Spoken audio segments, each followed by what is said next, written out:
existed before what you call Berlin Conference.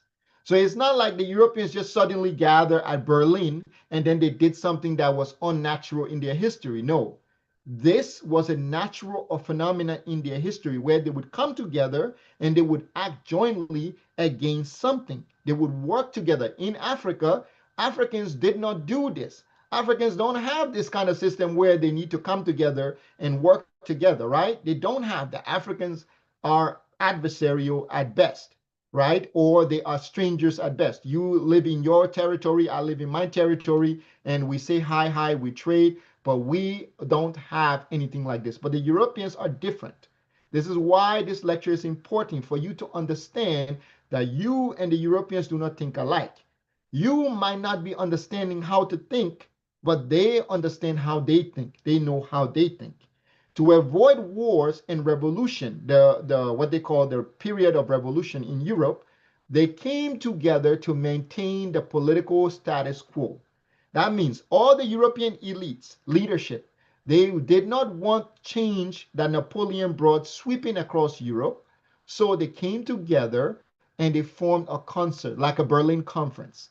And then they made decisions to keep Europe, the monarchy, to protect the monarchy of Europe, right? So they've always had this ability to gather together and do this. The concept of Europe is typically viewed in two distinct phases. The first in 1814 through to the year 1860, and the second is 1880 to 1914.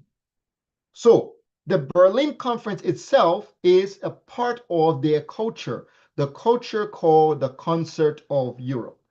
What we Africans are, we think Berlin Conference, Berlin Conference, Berlin Conference, right? No, the culture itself, this Concert of Europe existed before. It comes from the Pax Romana, then it goes to the Grand Princes, then it goes from the Grand Princes to the Papal Bulls, and then from the Papal Bulls, it comes to this Concert of Europe, and then it evolves to Berlin Conference, then it takes another evolution again. So it has always existed amongst the Europeans. And this is something that Africans do not have. Africans do not have something that they come together and they do something. That means that I'm talking about ethnic group. And I'm not talking about within your ethnic group, okay? I'm not talking about within your ethnic group.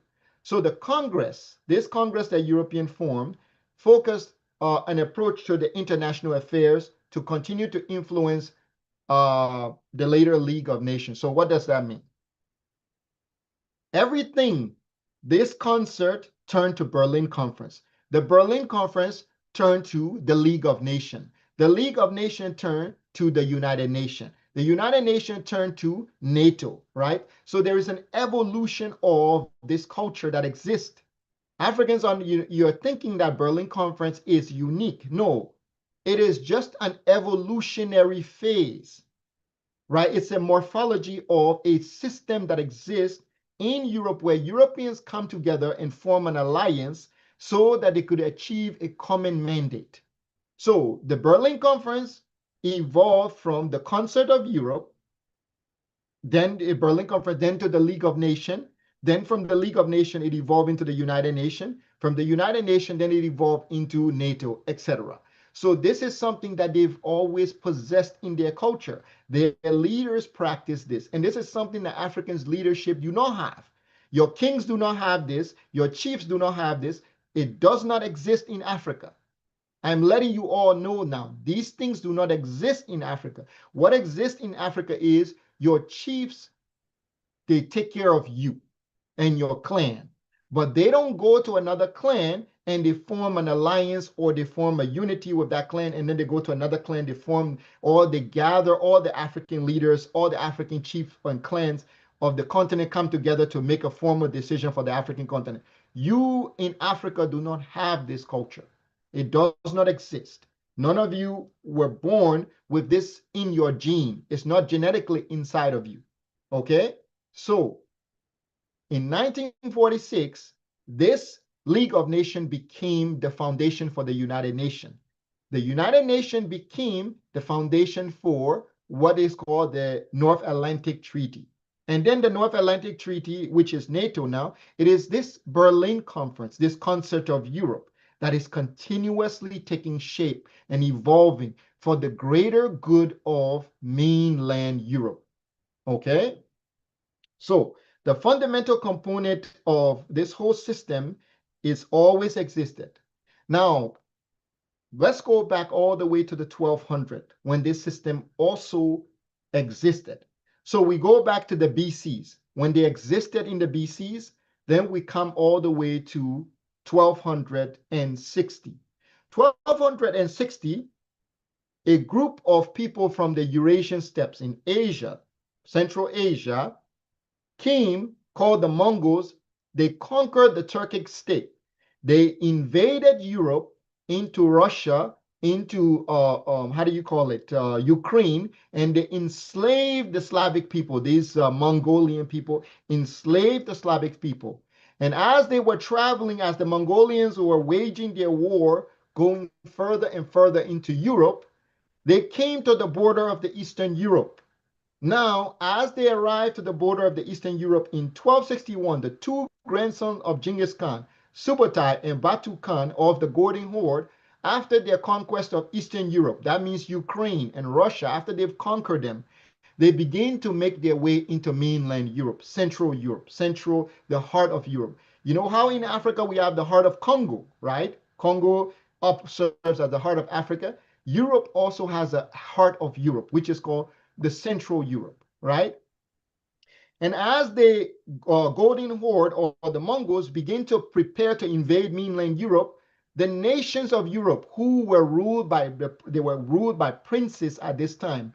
They were princes in different kingdoms, and these princes came together and they formed the first concert of Europe, or the first Berlin Conference. They established this Berlin Conference where they said they would postpone all the wars on Europe, in mainland Europe. They would end all the wars so that they could fight against the foreigners. So they ended all the wars in Europe for that period, and then they turned all their attention to the foreigners, the people who came from Asia, the Mongols. So as the Mongols, through Austria, Croatia, Czech Republic, Germany, Hungary, all these people, they sent soldiers from different parts of Europe coming together to protect their motherland, their mainland Europe.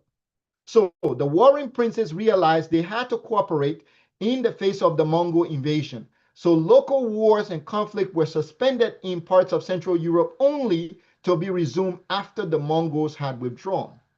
So in Africa, we were still waging war while the European was preparing the battleground for us. We were fighting amongst ourselves. We're killing ourselves, waging war against ourselves. The European was planting the foundation. But this, in Europe, they knew there was an enemy coming. They knew. And when they knew this enemy was coming, they put aside their differences to protect their motherland or their homeland, mainland Europe. So this laid the foundation for what they call the Concert of Europe. And then later on, the Berlin Conference was born out of the same Concert of Europe. And then later on, the League of Nations was born out of the same Concert of Europe. And then later on, the United Nations was born out of this Concert of Europe. And then NATO was formed out of this Concert of Europe. So it's not something that is not in their culture, right? It's not something that Africans like, oh, Berlin Conference, oh, he did this to us, he did that to us. No. These people have always had the system in their culture.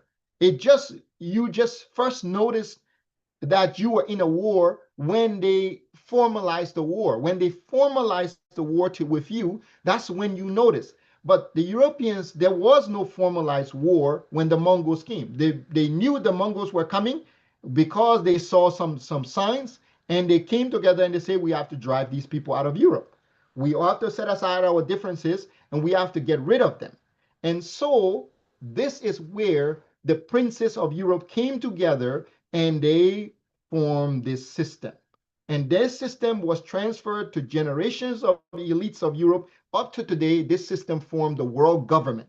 This is how come European rule the world. This is how come they have 5 seats on the Security Council of the UN and Africans have 0 seat, right? This is how come they control all the resources and Africans are pawns in the grand scheme of things. You are pawns in the grand scheme of existence now because this system has already existed and it has just been evolving and evolving and evolving from generation to generation, inherited, evolved from generation to generation.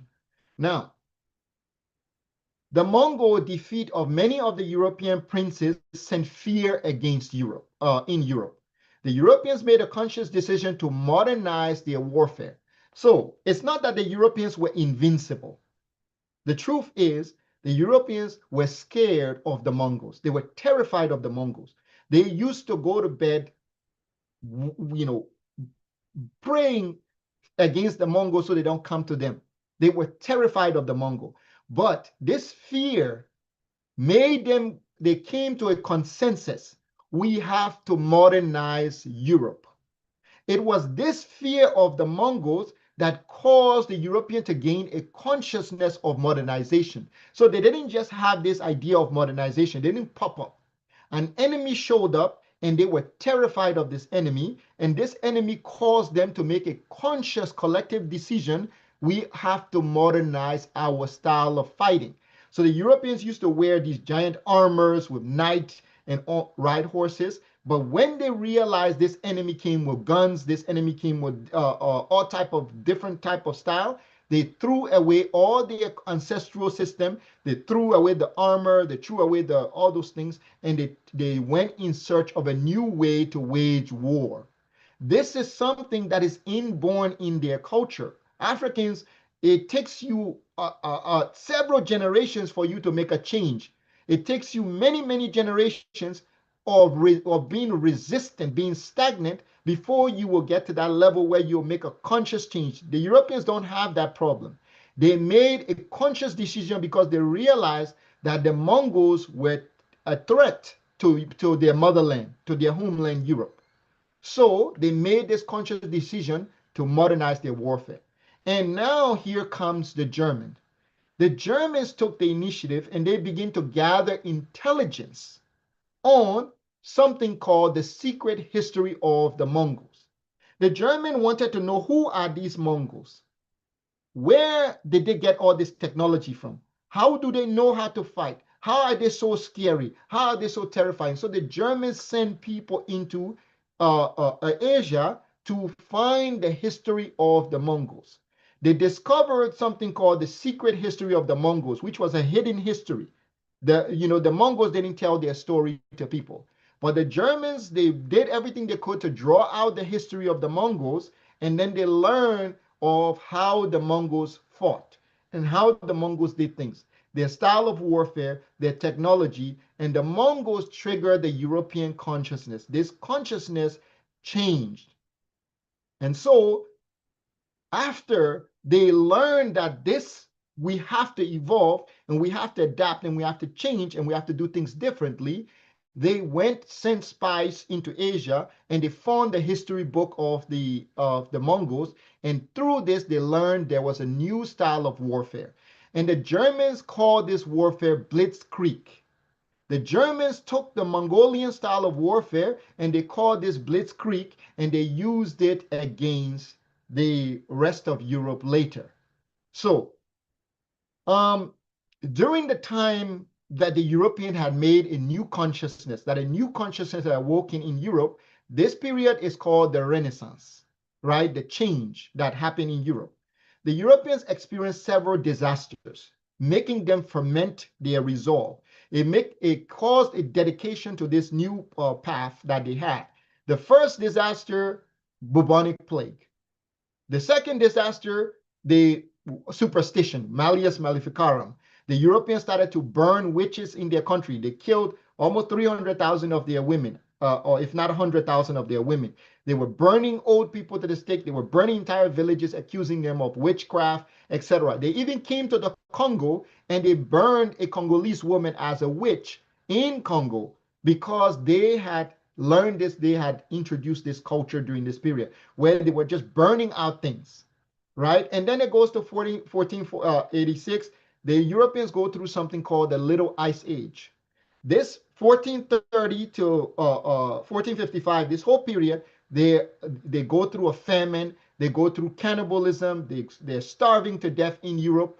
And then finally, the Pope makes a collective decision for the whole mainland Europe, and that decision is called the Dom Diversa. The Dom Diversa now is the doctrine of discovery. All of you children of Europe, leave Europe and go out into the world and discover new lands and bring those lands into Christianity, right? Convert those people and take their resources and bring them to Jesus Christ. Bring them to the Catholic Church. And so this is what liberated Europe from the chaos that occurred after the Mongols entering into Europe. So 1452, the doctrine of discovery is created, and the Europeans begin their march into the world to gather intel about everybody else, to convert the people, to start to do things. And so the Africans are unaware of this. They don't know, they don't have a clue what's going on in the world. They're in the continent doing whatever they were doing, but they did not know what what was happening in the world, right? So the Europeans do have a history of this system. It's not just for you to look at Berlin Conference and say, oh, Berlin Conference, Berlin Conference. I want you all to understand the Pax Romana, it carried the European through a period where the Roman military leader and wealthy, influential Europeans could wage war against everybody else, and they could keep war out of Rome. And the same thing goes for the papal bulls. The papal bulls gave the Europeans a system where they could enact things like the Crusades. They could give a command, and all Europeans would get up and go fight in the Crusades. They could enact a command like the Malleus Maleficarum, where they would go and hunt the witches. They could do those type of things because their culture has always been about that. Their culture is set around this system. And this is what Africans don't understand, right? It's not really, oh, the Berlin Conference. No, it's like the culture already was there, right? And the unity of the Grand Princes of Europe coming together and for the greater good of Europe, putting aside their differences to protect Europe from outsiders and invaders, they set aside their differences so they could protect their homeland, their motherland. And so when there was a turmoil, because the peasants of Europe wanted a revolution and all that stuff, they came together again and they formed an elite class to fight against this man, Napoleon, and his so-called revolution. This revolution triggered the Haitian Revolution simultaneously. Simultaneously, the Haitian Revolution occurs, which at the beginning of the 1800s, the Haitian Revolution liberates the land of Haiti. So this is something that I'm telling you, these nations, they work together before. There is nothing that has to do with, oh, Berlin Conference just suddenly made it. No, they already had a system they had established long before Berlin Conference. So now let's go into the Berlin Conference itself. Let's go into the mind of the Berlin Conference. The mind of the Berlin Conference itself is this man called Otto von Bismarck. Otto von Bismarck, he is the consciousness of the Berlin Conference. He is the mind, the brainchild of the Berlin Conference. And what does this man, who is this man? This man is the one who unified Germany and made Germany into an empire. As I told you, the Germans had faced the Mongols and they had really decided to modernize Germany. And during this period of rapid, modernization, they came to unify Germany. All the wars, they came to unify. And this man he preached a doctrine of unity in Europe. This particular man preached European unity. And how does European unity work? Today we're talking about Pan-Africanism, we're talking about this and that, but how does European unity work? His philosophy was the balance of power and a peaceful Europe. That was his motivation. That was his philosophy. Balancing the power amongst the Europeans so that they can have a peaceful Europe. He didn't say there was no war. This is something you all have to understand. He didn't say that the Europeans could not wage war, that they could go around and be peaceful. No. He said, we have to keep Europe peaceful, our homeland. We have to balance the power amongst the leadership in Europe, all the elites and etc. We balance the power so that we don't fight amongst ourselves, but let's go and fight everybody else. So that was his mentality. Now, he was a masterful diplomat. He was very good in diplomacy in Europe and colonialism outside of Europe. He didn't have any issue with many things. His main plot was to preserve the peace and the balance of Europe. That was his goal. So the Berlin Conference is not really about Africa. The Berlin Conference itself, what it was created is simply to balance Europe, to make Europe, to balance the power in Europe and to make Europe peaceful, to keep the peace of Europe. Now, diplomacy in Europe and colonialism outside of Europe, that is the mentality. German unification, a visionary of the peace in Europe through diplomacy to avoid a dispute over colonial gains in foreign lands that Europeans were waging war in and to prevent the war from returning back into Europe, from spilling over back into Europe. That was his main focus. We can wage war in every nation on the planet, but I don't want this war to come back into our motherland, into Europe. We have to keep Europe peaceful. We have to preserve Europe. So let us come together and let us make a decision for the good of Europe, and then let us wage war against everybody else, right? That is the premise of the Berlin Conference. To avoid dispute over colonial gains in foreign lands that Europeans were waging war in, to prevent the war from spilling over to Europe. Otto von Bismarck created a diplomatic conference for all European powers, as his philosophy was peace in Europe through balance of power. He brought European leaders together in Berlin for his system of alliance. When the German elites wanted to share in Africa, he called the Berlin Conference. So the German elites found out that the Europeans were getting wealthy in Africa. They come to Africa, Spain, Portugal, everybody was getting wealthy in Africa. They found that out.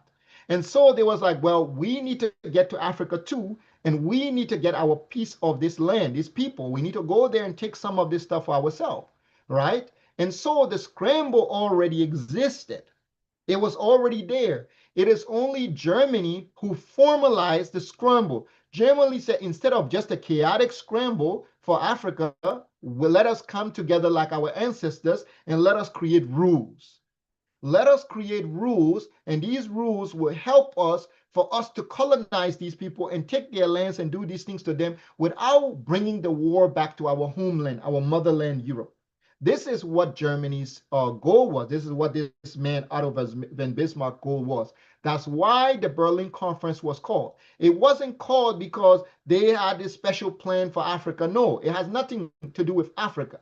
The goal was to keep them from bringing war back into Europe. That is what a Berlin Conference is to keep Europe in peace, to prevent war from happening in Europe. So they came and they established a formal declaration of assets.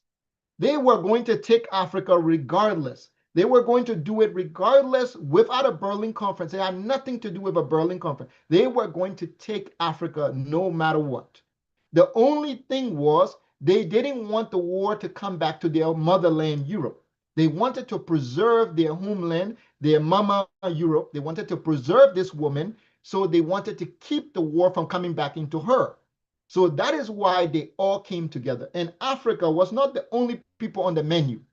This is something that many Pan-Africans like to do, the Berlin Conference. Oh, Africa, they did this to us. No, Africa was not the only country on the menu.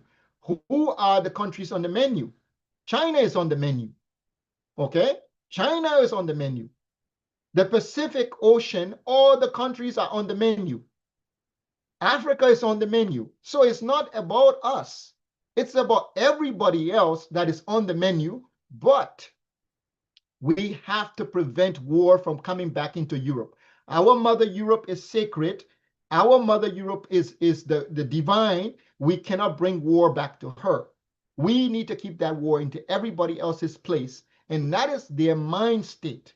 And you learn this when you learn, there's a book called The Economical Peace Conference by John Maynard Keynes, the man who created the IMF, the man who created the World Bank, or the current capitalist system that me and you are living in. Everybody like to talk about the capitalist system, but the capitalist system was created by the Paris Peace Conference when John Maynard Keynes was asked to design a new world financial system that everybody will, all the Africans will be at the bottom and all the Europeans will be at the top. They gathered together in Europe, in Paris, and they established how the world was going to run, how the capitalist system was going to run. And that is what me and you are living in today, right? It is just a natural consequence of their culture. It has this is one thing that Pan-Africanism, all these scholars reading books about neocolonialism, you do not fully understand this, right? So all these people all around the world, everybody was subject to the Berlin Conference. There was not something like Africans, oh, we were targeted. No, everybody was subject to it. So in 1883 to 1884, the man whose goal was to maintain peace in Europe and the balance of power organized the Berlin Conference, where Europeans, for the sake of peace in their homeland, would mark their colonial boundaries. So he said, for the sake of peace in our land, all of you mark your territory in this African continent. Pick which territory are you going to be in? Which territory are you going to be in? Which territory are you going to be in? China, everybody, they did it all across the world. All of the whole planet was subject to it. And then once everybody had made their scramble, or they had done it, they immediately began to wage war against everybody else to grab land, to grab power, to grab colonies. This is what a scramble for Africa is. Everybody pick, then we all go to those lands and we wage war against them and we grab as much as we can. This is why Germany is able to grab many, many countries in this scramble. And Britain is supposed to grab many, many countries, and France grab many, many countries. This is what a scramble is. They make the decision to protect their motherland, Europe, but then they would wage war on everybody else. And that is what a Berlin Conference was for. It was not specifically about Africa like Africans make it seem. China was mentioned in the Berlin Conference. China was supposed to be divided just like Africa. It was thanks to America that China was not divided. It was because of America. If America had not spoken to stop the division of China, China would have been cut up just like every other nation. Just like all the islands in the Pacific were cut up. And there's the way Africans look at it is like, oh my God, the Berlin Conference is us. No. Everybody on the planet Earth were subject to it. No exception. The reason being to keep war from ending up in mainland Europe. So French Algeria, French Mauritania, French Mali, French West Africa, French Kanem, British Sudan, Italian East Africa, German East Africa, North Rhodesia. Every African was subject to this reality. No exception. The Asians were subject to this reality. There was nothing that any one of us would have done because we were not prepared. We Africans were fighting amongst ourselves. Many of the wars that the colonizer used to colonize Africa, Africans were fighting against Africans. The colonizer already built a strong army of Black Africans, born blood, skin Africans. They had already built a large army of Africans, which they use and move from point to point in Africa to wage war against other Africans. This was already done. So it has people look at Berlin Conference. They had already built these foundations. Berlin Conference was only to protect war from happening in Europe. That is the main reason Berlin Conference exists. All right, so John Maynard Keynes, the founder of the current capitalist system that we live in, the current IMF, the World Bank system that me and you are in today, this global economy system that we find ourselves in, he said this. This is a quote from his thing. And this is not, but this quote goes into his mentality. This is how you gauge his mentality. He had a profound love for Europe. He called Europe his mother. And he said, things were different in continental Europe, where the earth heaves. It is not just a matter of labor and extravagance, but life and death, of starvation and existence, and of the fearful convulsion of a dying civilization. That Europe was shaking like a dying civilization. And they did what they did to preserve Europe, because Europe was shaking like a dying civilization. It was a life and death matter, and starvation and existence. All of those things brought them to the point where they would conquer everybody else, no exception. And this is what Africans are not understanding. This is where the greatest Pan-African minds cannot comprehend, right? Now, November 18, 1884, the General Act of Berlin were the rules established for peace of Europe amongst the 14 countries. So preserve peace in Europe amongst the 14 countries of Europe. Let's establish peace. Let's wage war against everybody else. Let's not bring this war to our motherland, right? So this is the system. This is what the Berlin Conference is. The Berlin Conference is called the General Act of Berlin, where the rules, they made the rules, they formalized the rule amongst themselves for a peace of Europe, the peace in Europe to be stable. Let us go outside and do things outside of Europe. Regulation of European colonization. They created rules on how their colonization would occur. Before they weren't, it's not that they weren't colonizing Africa before Berlin Conference, they were, but now there were rules. They created formal rules of engagement amongst themselves, how they would deal with these, follow these rules of colonization. And these peace treaties that they established, these rules, these colonial rules, regulation of European colonization, expansionism, redistribution of African natural resource for the Commonwealth of Europe, the protection of free trade in parts of the Congo Basin, and amongst the European power, everything directed to Europe for the Commonwealth of Europe. Free trade, all these things, if you take over a territory, so and so, like how they were going to do it, it was just their plan. Just like the United Nations exists. They came up with the United Nations, they planned how the United Nations was going to run. They came up with NATO and they planned how it was going to run. They came up with the League of Nations, they planned how it was going to run. The Council of Europe, how it was going to run. It's just them coming up with how things are going to work. And they following through with the plan. That is all that happened. For many Africans, they are not understanding this. The people just formalize rules for themselves. Berlin Conference, the General Act was a conference on a common blueprint, a common paradigm, European paradigm. That's what a Berlin Conference was, is a common paradigm or a blueprint for Europeans for effective European occupation of African lands and resources without spilling back into mainland Europe. Europeans establish a geographical claim. You have to establish a geographical claim to the land when you go there. You must claim this land. You must formalize the claim over the land, and you must have the natives on your side. The natives, they had a whole colonial army of Africans. They had an entire garrison of Africans working for them. Vast majority of Africans opposed it, but there were vast majority of Africans that were for them. And so these two Africans clashed. The people who resisted the Europeans, they fought their own brothers and sisters so that they could, but the Europeans were already built an army of Africans. Africans who would fight against Africans so that Europe itself, the mainland Europe, would be at peace. So Africans have to shed each other's blood and die on African soil so that peace can reign in Europe.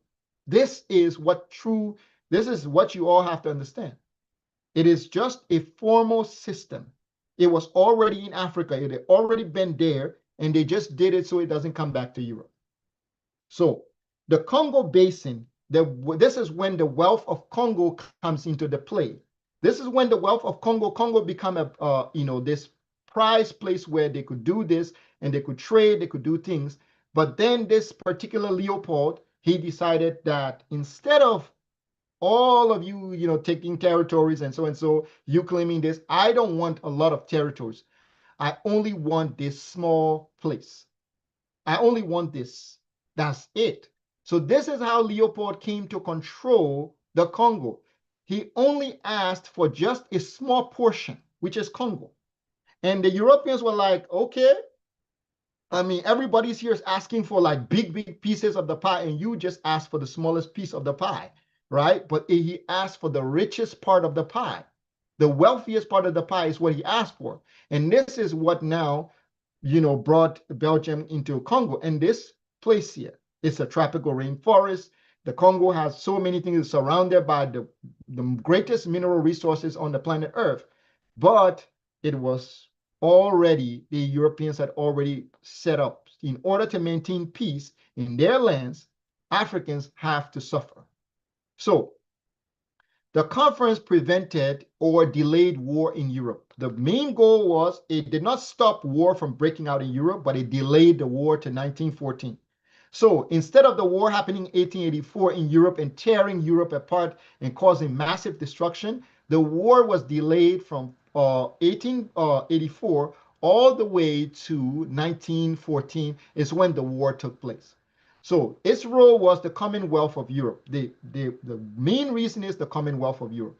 The Europeans were already coming and seizing and making contracts with Africans. They were already had armies of Africans working for them. They had Africans on their payroll. Africans were wearing colonial uniforms. Already, many things had already happened on the African continent. The Europeans were doing. But the only reason was to prevent war from spilling into their homeland. Africa, fighting against Africans for African natural resource to flow. So they redirected the flow of natural resource from Africa for industrialization of Europe. That's when everybody started to industrialize, and Germany became the most powerful of all of these industrialized nations. And Germany caused so the Europeans banded together to stop Germany. They joined together because there was an imbalance of power. Germany had broke the rule, and it had become too powerful, and the Europeans feared Germany, so they immediately banded together so that they could bring Germany to its heel. So this has led to the war, and each of these African colonies, these Africans were dragged to Europe to go fight for European sovereignty. Africans were taken out of Africa, brought to Europe to fight for European sovereignty and European well-being and European lives and European prosperity. This is what happened on the continent. It has nothing to do with Berlin Conference. It has to do with what is, they brought you over there so you could fight for them, so you could bring peace to Europe. Your suffering, your destruction, everything that happens to you is so that Europe can exist in a state of peace. So this balance of power can exist. So Berlin Conference was to keep Europe free from war that was already being waged. The scramble for Africa is, when they say scramble for Africa, it means we are laying geographical claim to African resources and lands, and we warn other Europeans to not get involved, right? To stay away before we escalate the war to Europe. Even without Berlin Conference, the Europeans would have still taken African territories. They would have seized every country on the African continent. They would have seized it. But the only reason they went to Berlin to formalize it was because they did not want that war to come back to their motherland. So Africans were the role that Africans were designed in the Berlin Conference or the Concert of Europe. The role Africans were supposed to play was they were supposed to be consumers of European manufacturing product. That means the design that we Africans, they had made for us was we were going to be the consumers of the products that they manufacture. Gucci, Prada, we will be the consumers. We are the ones who are going to be paying money to them, and we are going to be using those things. We are going to be buying the BMW, the Lamborghini. We are going to be doing that. That is part of the plan, right? We are going to do that.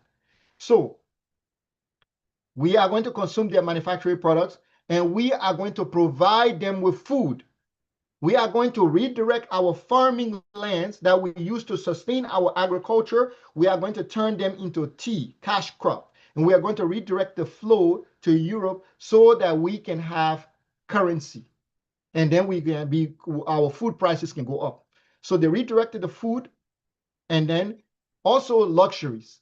They redirected the idea of luxury in the consciousness of Africans. Raw material, they redirected it to Europe for the Commonwealth of Europeans, and they redirected the labor force towards Europe to march for Africans to immigrate to Europe so that they can have a better life. So this is how Africans now we live in the world. So the impact of this unity of Europeans that has existed since the beginning of these their march to the world. It's lived there, it's been there. This conference is about their homeland. It's about protecting their mother. It's not about anyone else. It's about their mother. They do these things to protect their mother. So the impact of this Berlin conference, like we look at it, is it was a formalized, it was a documenting of colonial policies. It invoked a scramble. It did. Everybody had to lay claim to a land, because once they had made that decision, everybody had to go and pick a land. And even Italy came across the sea into Libya. Then Italy moved through Eritrea. Then Italy tried to take over Ethiopia. And that is how everybody was moving, right? Panic amongst the European leadership, wealthy and influential military powers or leaders in Europe, they all started to hurry up, and they started to send people, go and capture that village. Go over there, take an army over there. They started to do these things because they were laying claim to Africa.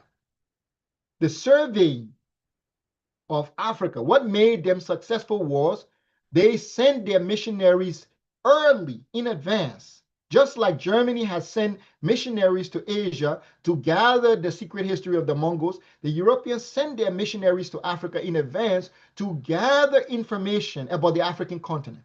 They were surveying the people. They map out our psychology, how African people think, how, when African people think, how they think, if they breathe, how they breathe, when they lay down, how they lay down, how they raise their children. They needed to know all this information about African people, how they interact with the world.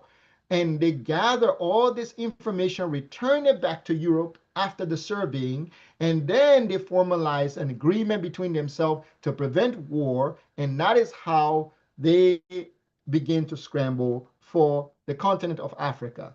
The Europeans gathered enough knowledge during the surveying period, and then they established a formal agricultural control. They took control of Africa agricultural system. They became the formal landlords based on documentation. They established formal trade policies in Africa, and they established raw material export. Raw material was now redirected from Africa into the New World for the Commonwealth of Europe. And they established formal social economic inequalities against the African people. They established a class of Africans, second-class Africans, who were their soldiers. The Africans who were working for them. Remember, the European had an army of Africans in Africa, black men and women, ancestors, people that are born and raised in Africa. They had a whole army of these people. These people were second class. The people who were against the European were third class. And the European were first class, right? And their children, the mixed children that they had, were the class above the people. And this is the system that they had, the formal social and economic inequality system, which came to be called democracy. So this formal social economic inequities against Africans, this came to be called democracy. Then after that, they established the formal colonial tax in debt, the formal colonial tax debt. So they created the tax debt for the Africans. You have to pay us this amount of things. So you give us crops, and we give you European currency. You give us back the European currency to pay your colonial tax. So then the Africans lost their sovereignty, and the Africans became politically fragmented people. They became politically fragmented, so they already had tribalism. Now they had religious divide, and now they had many, many things turning their minds into this chaotic state. So all this was possible because the Europeans took their time, came to Africa, and they learned the African behavior, how the African behaves, his character, how he thinks, what button can I push to make this African move, what button can I push to make this African jump, what button can I push to make this African leap? Whatever they need to do, they prepare this, and they had enough knowledge on the patterns of Africans, how an African think. And today, Africans still think the same way as the ancestors of those days. You still possess that same foundation. So because that same foundation is there, this is why the second scramble for Africa is happening now, but you are not aware of it. You're not understanding. Your children will be the ones who will be born into it. When your children are born into the world, they're going to experience that second scramble for Africa. You are not going to experience it. You are going to grow old and you are going to pass it. You're going to go to the next life and then you are going to be shouting, oh, I'm speaking from the ancestral world. But your children are going to be the one who are dealing with the second scramble. So now let's talk about China, because I want to make sure that Africans understand. I am not emphasizing on the Berlin Conference here, because the Berlin Conference was not just about Africa. The European power planned to cut up China for themselves. Germany, Italy, the British Empire, the Austro-Hungary, the Russia, the French, all of them were there. They wanted to cut up China. The American president, who was the representative that was there, he spoke against it. He said, no, I don't want, let's leave China open for business. Let's trade with China. Let's sell them European merchandise. So we already got the Africans buying our goods, but now let's send our business goods to what we manufacture to also to Asia. So now Africans are buying European goods, trade. Then now they leave China so China could buy up or take up African trade. And now the Europeans begin their rise to wealth. They become very powerful, and this power implode on itself, creating World War I and World War II.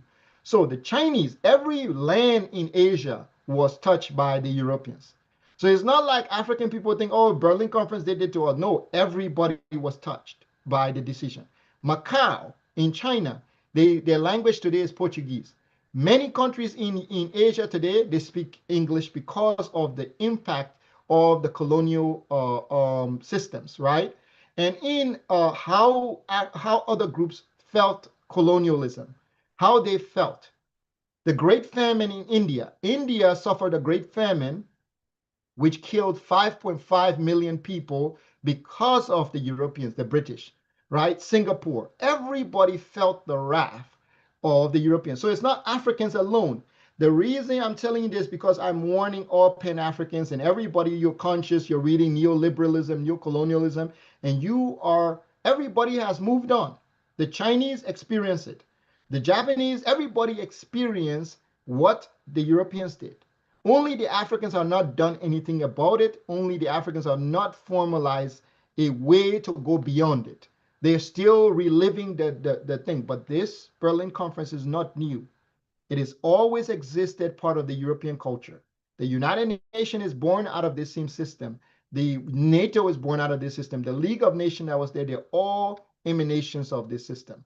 So China continued to be divided up into these spheres until the United States, they had drew a map, they carved up China, and then the United States said, no, let's just trade with China. And that is how China maintained its, they didn't establish the formal territories, but China lost Hong Kong, China lost Macau, and China lost Taiwan because of this same system that had been imposed by these powers. So they wanted to carve up China, but they chose an open door policy instead. And so let us remember, as Africans, let us be mindful. I want you all to understand, like, you might be in an audience listening to Africans talk about Berlin Conference, but those Africans, they have not fully understood it. They are just parroting a narrative, right? The Berlin Conference is not the archetype. The archetype had always existed in European culture. It had always existed.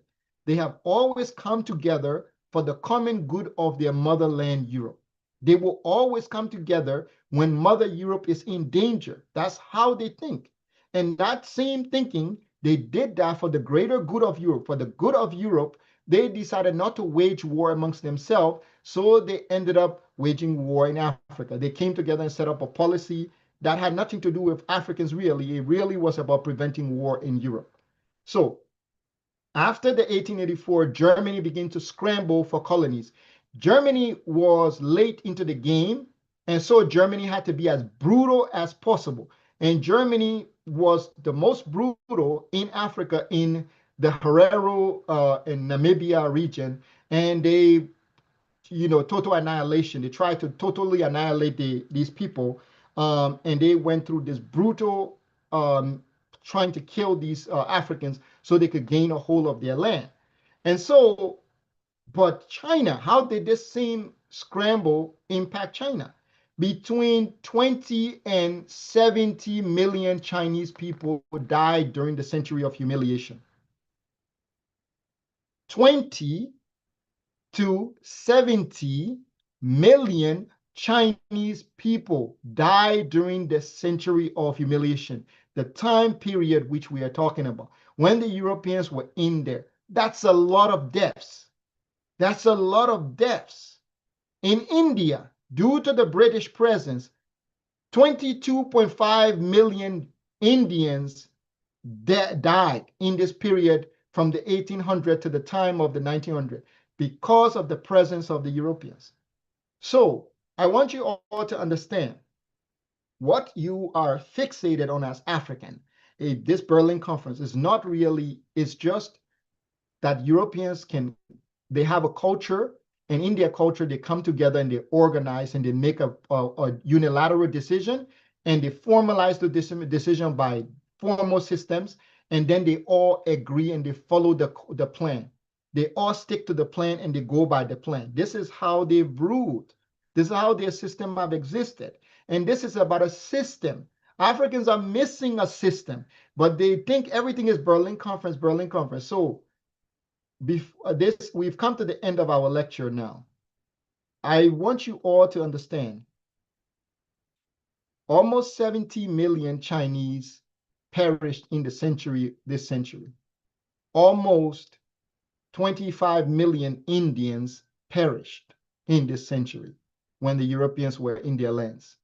And Africans perished.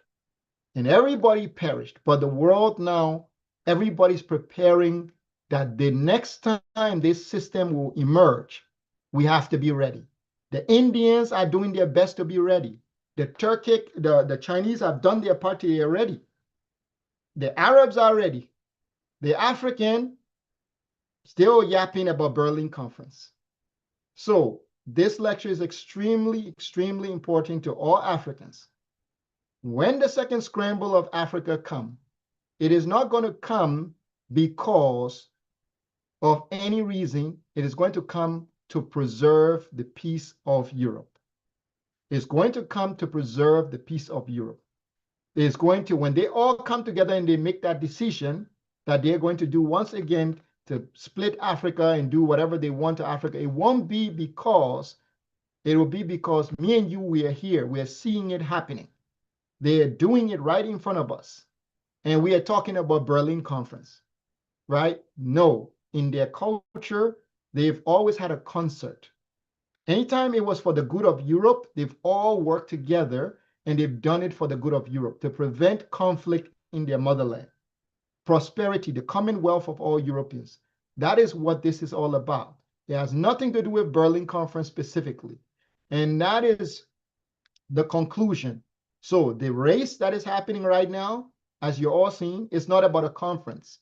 Everybody's going to gather something for themselves, right? When they get to the point where it's going to spill over into their own countries, they are going to come to the table and they are going to make a formal decree.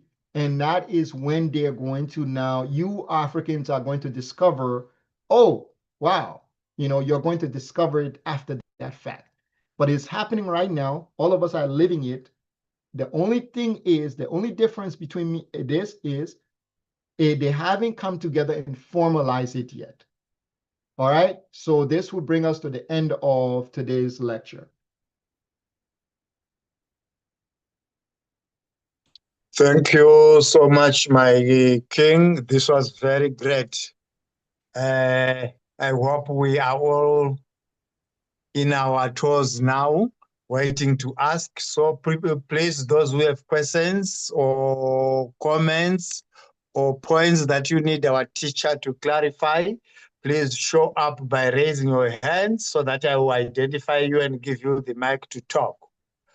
And this was quite a great lesson for all of us to take note and also to prepare for the unfortunate or the fortunate which is to come so that we are all prepared. Yes, I will call the names which appear on the screen. I'm sorry if the name that appear on the screen is not your really name, but that is what I'm going to use to call you to ask or to give your thoughts. First, I'll call Teresa. Thank you. And the one who comes in peace is always welcome. The one who comes to learn is especially always welcome. Teacher Mitri, this is what they call a drop mic moment. My head is spinning with the breath of what you just shared. And the question I want to ask is, it feels like there is a booby trap that has been going on for a very long time against us. And we are the ones that's detonating those booby traps as we fight against each other.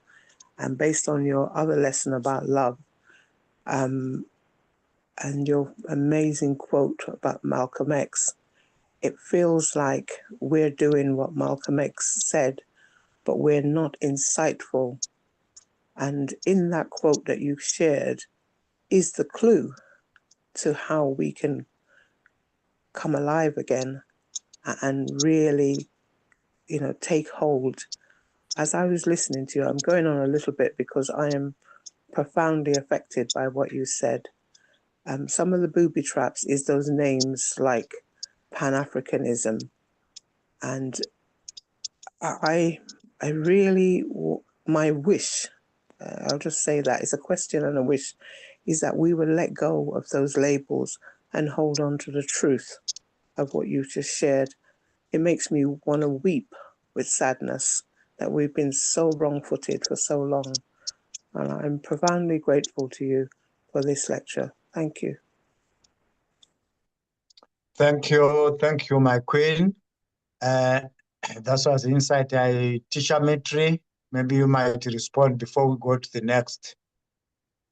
No, she's our sister is right, so I think she said it herself, so I'm okay with that. Thank you, my teacher. Yes, this was quite a mouth-watering lesson that we were all caught, and it was quite very interesting. Yes, everything has to come to an end. I will give the time to Queen Mother, Queen Achula, while you ask your question. After you have finished with your question, Queen Achula, I will also give you the time to say something about today's lecture so that we all can have something to take before. If there will be no any other questions as we go, then I will close our session. Queen Achula, please.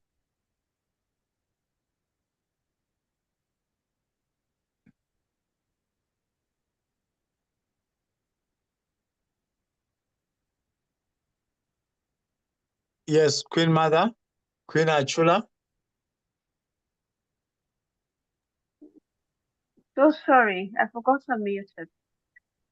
Greetings, everyone. Greetings. Greetings, my queen. I'm overjoyed and excited to be part of this lessons today. I have been listening for some time. Firstly, I want to say thank you, Teacher Mitri. We're supposed to pay Teacher Mitri for this. No amount of money for this wisdom, this lessons can really Yes. be, yes, he's doing great. In fact, I've never met a teacher like this. Mostly all the teachers I have met, they come up with hits to the stand. So instead of going in deep to let us know what we did wrong, They rather make us feel as if somebody took advantage of us. And so that's actually, it's not as if the Pan-African leaders continue to talk about the borders or what happened or the conference, but that is what we have learned. That is what we've been told. Okay. And so I wish we could get the entire house and the entire African people and even the diaspora to continue to listen, because this is huge. It is great. It is too much for us to comprehend. And I really want to say thank you. One thing I want to ask is, we've been talking, we have been preaching, we've been doing a lot, okay? But it is high time we find out what can be done. Teacher Mitri, what should be done as a leader and as a team player? I want to know. We've been doing whatever we can, and probably sometimes we think, okay, we are on the right track. But when I listen to you, realize it's not always. I love the idea of you telling us the truth. It makes us learn a lot. The blaming games doesn't come in. It's rather give us the encouragement to form bonds together. So what can be done? Okay, that's a good question. And that's the actual perfect question. So here's what the African people are supposed to do. I'm going to say it right here. This is what I was told, okay? Now, this is a spiritual thing I was told. The country of Ghana, the country of Zimbabwe, and the country of Sudan, they are supposed to combine their gold together to form 5 central banks in Africa that will control the resources of gold in Africa. 5 central banks. So these central banks will back the African currency, where then the rest of the resources will be backed. The rest of the resource will be converted, and then they will also back different aspects of the African economical system. That is the first thing that is going to liberate African people from the economical destitution. The second thing that is going to liberate Africa from the economical destitution is Congo must give its natural resource to Rwanda for free. Now, Congolese might not like this, but they should stop resisting and fighting against Rwanda, and they should give the natural resource to Rwanda. In exchange, Rwanda should offer the same developmental agenda and the leadership to the Congo. And the enemies that Rwanda has become to Congo, Rwanda should start protecting the Congo to drive out the foreigners. And they should form that alliance with other Africans to gradually drive out the foreigners out of the Congo, to prevent all abuses. So instead of them fighting each other, they should come to the table. The mineral should be given to Rwanda so that Rwanda could use it.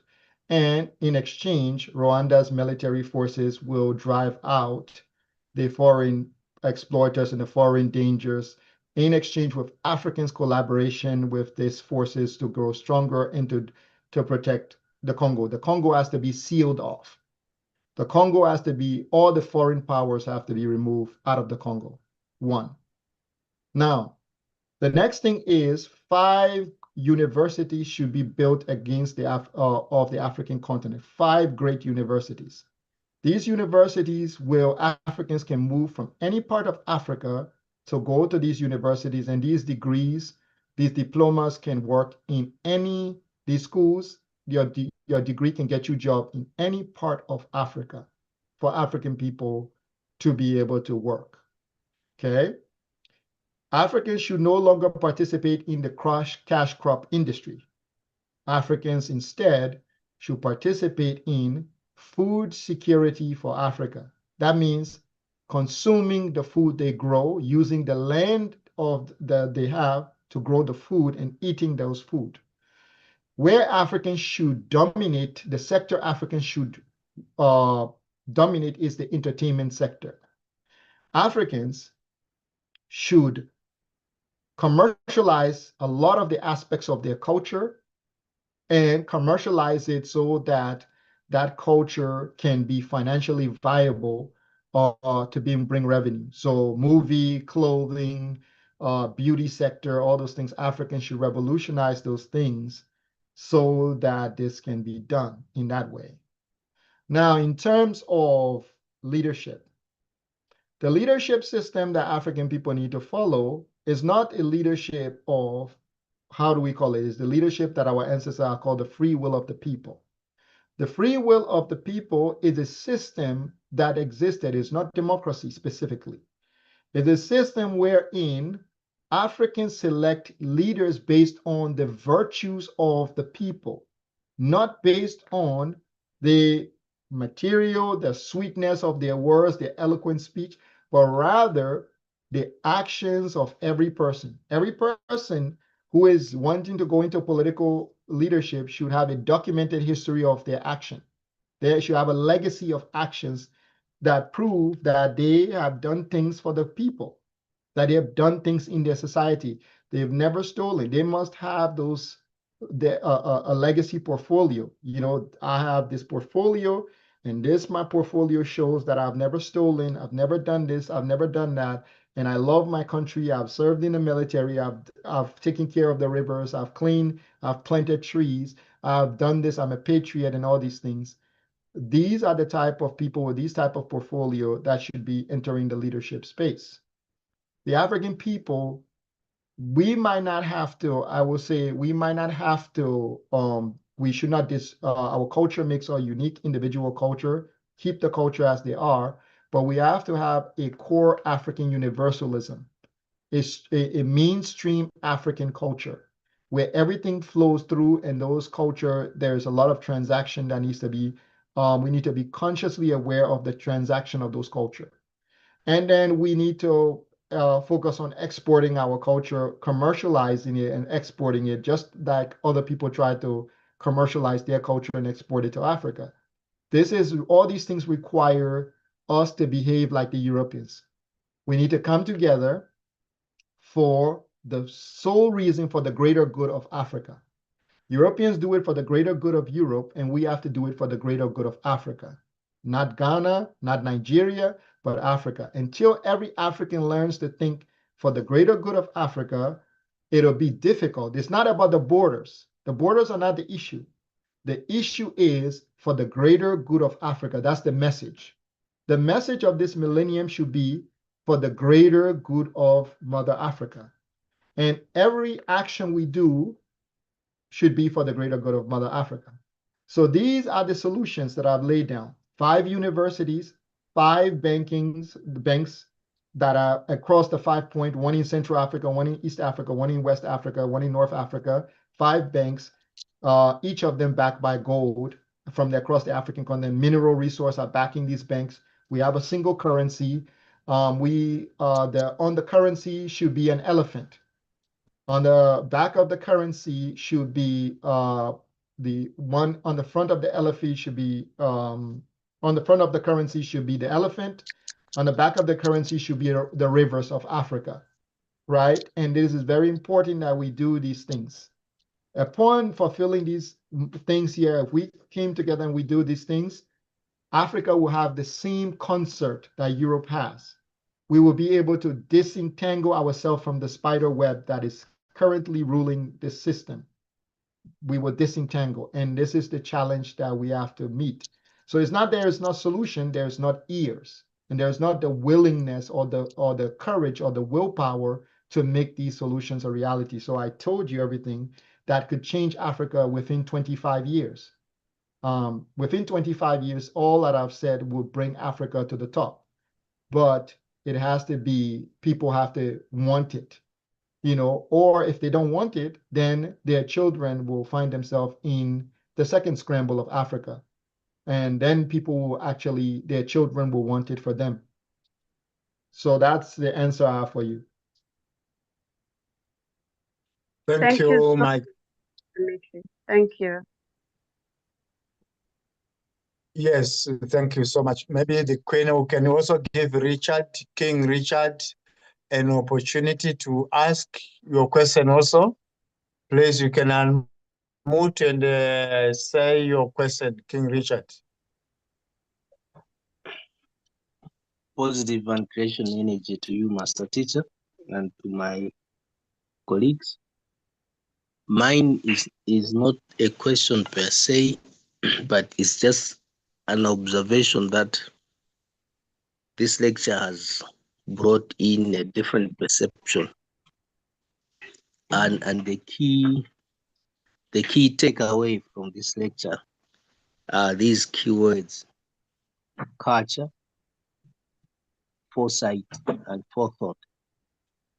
The way the master teacher has linked the Berlin Conference in context of the culture of the Europeans, when he took us back to similar actions of the Europeans from the Pact Romana to Purple Brew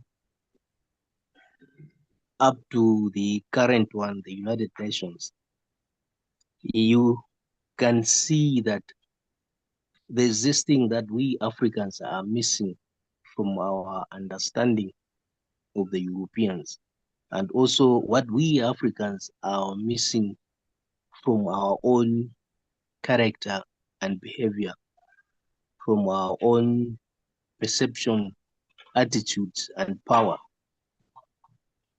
We can see in our own history how fragmented we've been, not even before, not only after the Europeans came to the African land, but Master Teacher has taught us also that even before the Europeans came, the betrayal and fragmentations amongst Africans had already started way back.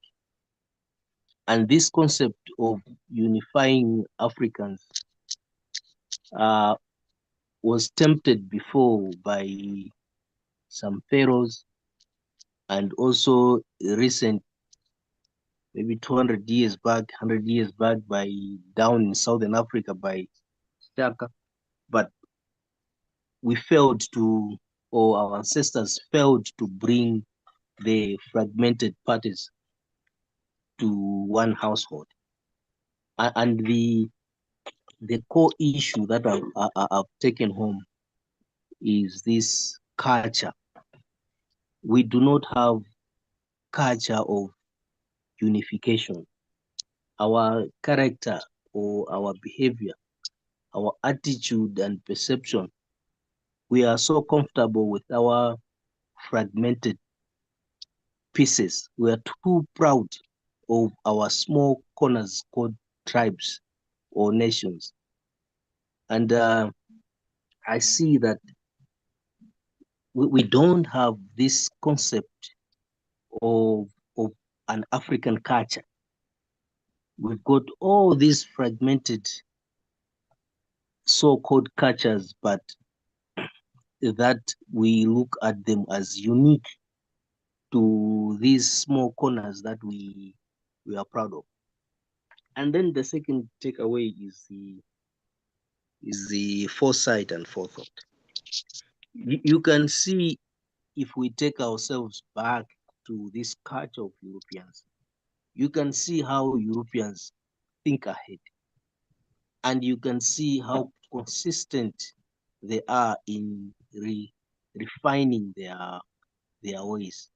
But then you can also clearly see that they do have this vision, this foresight of where will we be in the next 50, 100, 200 years ago. As now we've learned that the scramble for Africa is not the scramble for Africa per se, but it was the preservation of the European powers. However, in pursuit of preserving their powers, they had to divide us. So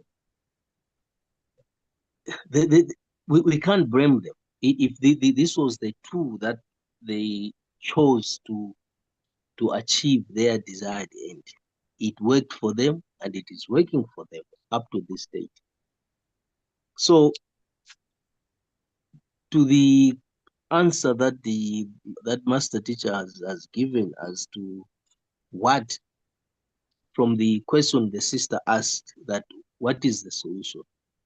Even the solution that the master teacher is prescribing, it will take us Africans cultivating this character and behavior, this attitude and perception, and cultivating this power to have this culture for Ghana, Sudan, and Zimbabwe to see, or to cultivate this culture, to put their resources together to back the African currency.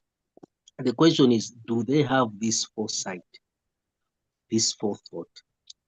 And if you revert back to the other lectures of the characters of the leaders, do they have this successful all perception or attitude? Do they have this self-sacrifice? So even before we tackle these principles, these concepts, it reverts back to us Africans. What type of culture are we capable of cultivating? Do we have that character? Do we have that perception? Do we have that attitude? As individuals. Because, and again, on the answer that the master teacher has given about the will of the people in terms of leaders, that leaders should not be selected based on those who are charismatic, those who got wealth, those who are in these comparative positions of influence, and they're able to manipulate to get the outcome of the ballot box. But then he is saying that there should be those who can display a history of a character and behavior, that they've never stolen, they've never cheated, they've taken care of nature, those characteristics of the leader. So it draws back to us individuals as Africans. What type of persons are we cultivating ourselves? What kind of children are we raising? Because the leaders that are out there, they are coming from our communities, and they are coming from our families. So within our families, what kind of people are we? Are we? What kind of behavior? I'll repeat myself to these key characteristics of leadership, of behavior, character, perception, power, and attitude. What kind are we cultivating within ourselves to produce or to raise a child who is informed by these leadership characters? And this child that is going to go out to the community, is going to go out to the schools and preserve and sustain this kind of character or kind of a culture, who's going to go out as a leader in the community, who's going to go out as a leader in the society.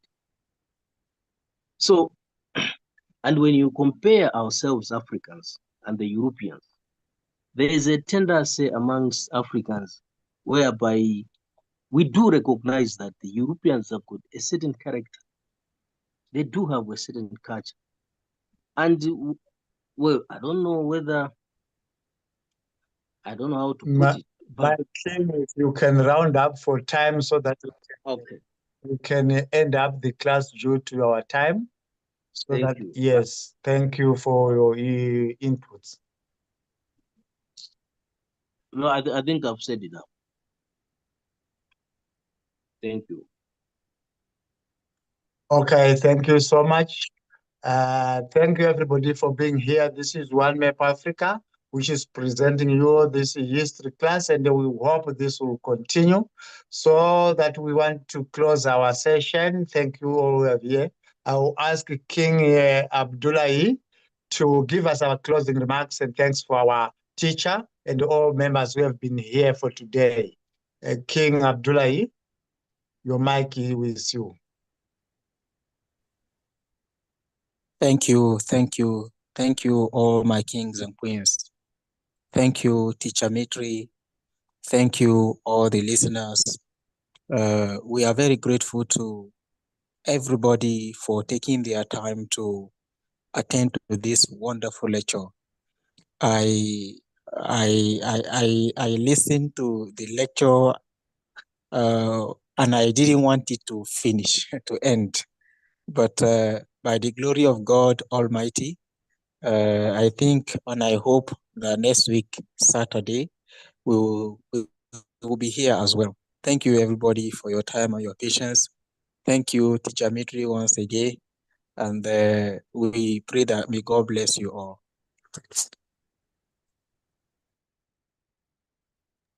Thank you, all members, for your time. Have a good night, have a good afternoon, good evening, and a good morning, depending on where you are placed. Thank you.